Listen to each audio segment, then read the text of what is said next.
Arestado ang isang lalaki matapos mahulihan ng mahigit 124,000 pisong halaga ng shabu at mga armas sa isinagawang search warrant operation ng otoridad sa Barangay Corradal Proper, Polomolok, South Cotabato. Nito lamang ika-16 ng Setyembre 2025. Ayon sa ulat ng Polomolok Municipal Police Station, nakumpiska mula sa kinilalang sospek na si alias Sal ang 15 sachet ng inihinalang shabu na tumitimbang ng 32 gramo na nagkakahalaga ng 124,660 pesos.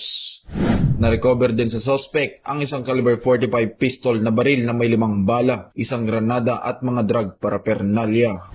Isinagawa ang operasyon sa pangunguna ng Polomolok Municipal Police Station, katuwang ang South Cotabato Police Provincial Office at 38 Infantry Battalion ng Philippine Army.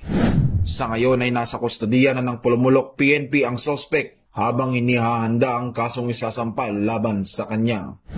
Mula dito sa General Santos City, ako ang inyong PNN correspondent, Patrolman Nerwin J. Medellin, alagad ng batas, taga-taguyod ng Balitang Pulis.